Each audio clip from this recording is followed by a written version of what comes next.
tayangan kita bersama YouTuber yang paling kece dan paling smart. Siapa lagi kalau bukan Ananda Aisyah Arno. Nah, pada kesempatan kali ini saya akan mensimulasikan jaringan menggunakan aplikasi Cisco Pocket Tracer yang part 3. Nah, di part 3 ini saya akan mensimulasikan jaringan DNS. Kalau kalian belum paham tentang apa itu DNS dan bagaimana cara mensimulasikannya, stay tune di channel aku ya.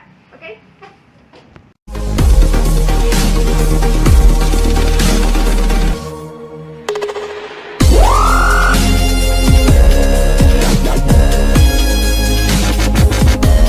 Nah guys, jadi sebelum saya mensimulasikan server DNS di aplikasi Cisco Pocket Tracer, saya akan memberitahu kalian beberapa hal tentang DNS itu sendiri. Nah, Domain Name Server atau DNS adalah sebuah sistem yang menghubungkan Uniform Resource Locator atau URL dengan Internet Protocol Address atau IP address. Normalnya, untuk mengakses internet, Anda perlu mengetikkan IP address sebuah website. Cara ini cukup merepotkan, sebab ini artinya Anda perlu punya daftar lengkap IP address website yang Anda kunjungi dan memasukkannya secara manual. Selanjutnya ini ada bagian-bagian dari DNS. Yang pertama ada root level domain, merupakan bagian tertinggi dari hierarki DNS. Biasanya, ia berwujud tanda titik di bagian paling belakang sebuah URL. Nah, yang kedua ada top level domain. Adalah ekstensi yang berada di bagian depan root level domain. Terdapat dua jenis TLD yang umumnya sering dipakai. Keduanya yaitu Generic Top Level Domain atau GTLD dan Country Code Top Level Domain atau CCLTD. Yang ketiga ada Second Level Domain. Ialah nama lain untuk domain itu sendiri. Ia sering digunakan sebagai identitas institusi atau branding. Dalam kasus URL in.wikipedia.org, yang dimaksud dengan SLD itu sendiri adalah Wikipedia. Yang keempat ada third level domain atau subdomain, merupakan bagian dari domain utama yang berdiri sendiri. Apabila domain diibaratkan sebagai rumah, maka subdomainnya adalah salah satu ruang khusus dari rumah itu sendiri. Dan yang terakhir itu ada hostname atau bisa disebut juga dengan scheme. Ini merupakan bagian yang mengawali sebuah URL. Bagian ini menunjukkan sebuah fungsi dari website atau halamannya. Contoh yang paling sering digunakan yaitu HTTPS atau Hypertext Transfer Protocol Secure. Nah, jadi untuk mensimulasikan DNS server, di sini kita butuh PC, tarik, dan kita butuh server.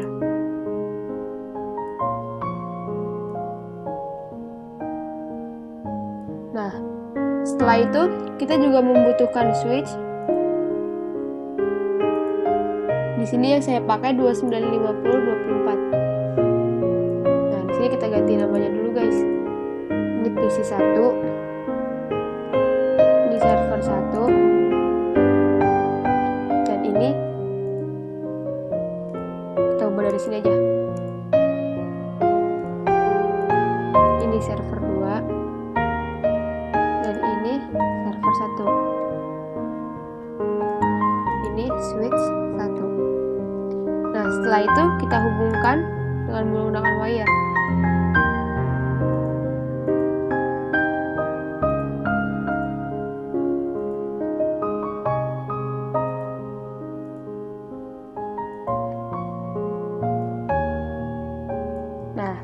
Setelah kita wirekan seperti ini, kita lakukan konfigurasi IP address. Yang pertama dari server 1, kita pilih IP configuration dan pilih yang static. IP address-nya kita masukkan 192.168.123.1, maka subnet mask-nya akan otomatis terisi. Nah, kita lanjutkan ke server 2. Kita masukkan IP address-nya 192.168.123.2 dan subnet mask pun akan otomatis terisi juga. Nah, langkah selanjutnya yaitu kita konfigurasikan IP address dari si PC-nya. Kita masukkan 192.168.123.3 seperti ini guys.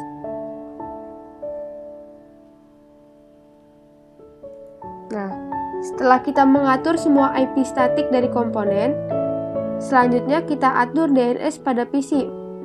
Di sini caranya. Nah, pada DNS server sini kita masukkan IP address dari server 2. Server 2 berarti 192.168.1232. Nah, jadi server 2 ini adalah pemilik domain yang akan kita tuju. Nah, sedangkan si server 1 yang ini itu adalah untuk memberikan layanan DNS, HTTP, dan URL untuk menghubungkan antara si PC1 dan server 2. Jadi pada PC1 ketika ingin menyambungkan ke server, terutama server 2 khususnya, maka kita masukkan IP address di server 2 sebagai DNS server pada PC1. Pada address kita masukkan server dari pelayanan HTTP, di mana untuk pelayanan HTTP ini kita gunakan server 1. Maka kita isi dengan IP address di server satunya. Seperti ini. Lalu kita klik add dan pilih save. Selanjutnya, kita konfigurasikan server 1 untuk layanan HTTP. Caranya, kita masuk ke menu service. Lalu di menu service kita pastikan masuk ke menu HTTP. Nah, kita aktifkan tombol HTTP-nya dan HTTPS-nya. Seperti itu. Selanjutnya, kita akan mengatur domain DNS pada server 2. Caranya yaitu kita masuk ke menu service juga dan pastikan kita masuk ke menu layanan DNS. Nah, di sini DNS service-nya kita on-kan. Setelah itu, pada resource records kita masukkan name-nya. Misalnya Ananda Aisyah @gmail, jangan tulis langsung.com aja, langsung.com. Nah, untuk type-nya kita biarkan a-record. Proses selanjutnya yaitu kita akan mengatur interface atau tulisan dari domain pada server 2. Caranya, kita klik server 2, lalu kita masuk ke menu service, dan kita masuk ke layanan HTTP. Nah, di sini kita edit di index.html-nya. Nah, di sini terdapat tulisan Welcome to Cisco Pocket Tracer, opening doors to new opportunities, mind wide open. Seperti ini. Nah, tulisan ini akan kita ganti menjadi Welcome to my channel. Don't forget to like, subscribe, comment, and share my video. Keep on watching. Seperti itu. Nah, selanjutnya kita save, pilih yes, dan kita keluar dari menu tersebut. Nah, selanjutnya kita akan mencoba untuk tes di web browser yang telah kita masukkan. Kita pilih PC1. Di menu desktop ini kita klik web browser. Nah, selanjutnya kita tuliskan URL yang telah kita atur tadi. Di sini saya atur aanandaaisyah.com. Lalu kita enter. Nah, di sini akan keluar kalimat yang telah kita tulis.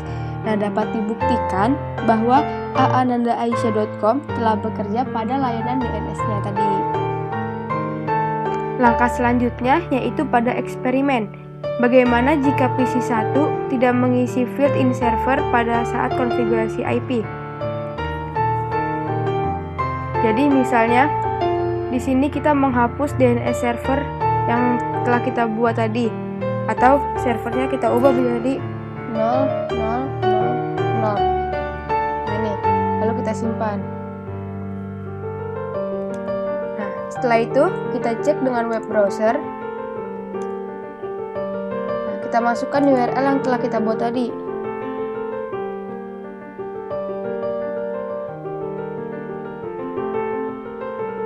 Ini, lalu enter.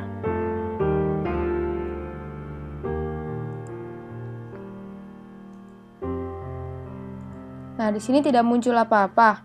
Artinya, kita tidak bisa membuka domain URL yang telah kita masukkan tadi. Jadi kesimpulannya, yaitu DNS server harus kita cantumkan untuk memberikan identitas kepada URL yang akan kita tuju atau pada DNS server yang akan kita tuju. Maka kita sudah menghapus DNS server dan konfigurasi IP, kita tidak akan bisa mengakses DNS dan HTTP yang telah kita buat. Selanjutnya kita akan mencoba seperti part 2 kemarin. Kita akan menggunakan DHCP atau layanan otomatisasi untuk pemilihan IP address. Nah, kita masuk ke server 1. Kita masuk ke menu service. Lalu masuk kepada menu layanan DHCP. Nah, di sini interface-nya kita pilih Fast Ethernet dan service-nya kita on-kan. Setelah itu, kita masukkan start IP address-nya, yaitu 192.168.123.0. Kita atur maksimum number user-nya sesuai dengan banyaknya user atau klien yang kita gunakan. Di sini, misalnya saya atur 10. Seperti ini.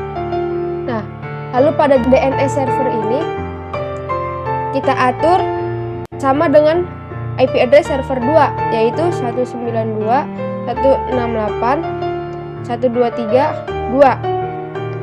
Lalu kita save dan close. Nah, selanjutnya kita gunakan layanan DHCP untuk server 2. Kita pilih menu desktop, lalu kita masuk ke IP configuration. Nah, di sini IP configuration-nya kita pilih yang DHCP, maka akan requesting IP address dan DHCP request successful. Jadi DHCP server 2 akan otomatis terisi. Selanjutnya kita akan mengatur DHCP pada PC.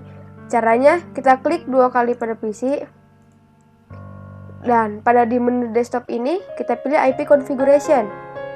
Nah, di IP configuration ini kita ubah IP configuration-nya dari static menjadi DHCP. Lalu kita tunggu requesting IP-nya hingga DHCP request successful. Nah, artinya layanan DHCP yang telah kita buat ini telah berhasil. Selanjutnya, kita akan melakukan web browser ulang untuk memastikan apakah URL masih bisa terhubung atau tidak. Caranya, pada PC 1, kita pilih menu desktop. Lalu kita pilih web browser. Nah, setelah itu kita masukkan URL yang telah kita buat tadi. Seperti ini. Lalu pilih go. Nah, di sini URL tetap tersambung. Nah, artinya DHCP yang telah kita buat itu sudah berhasil dan tersambung pada layanan DNS dan HTTP. Buat kalian yang sudah menonton, arigatou gozaimasu. Dukung aku terus ya guys, dengan cara like video aku, share video-video aku, komen di bawah, dan jangan lupa di subscribe dan dinyalakan lonceng notifikasinya biar kalian lebih update tentang video-video yang aku buat itu guys. Oke? Wassalamualaikum warahmatullahi wabarakatuh.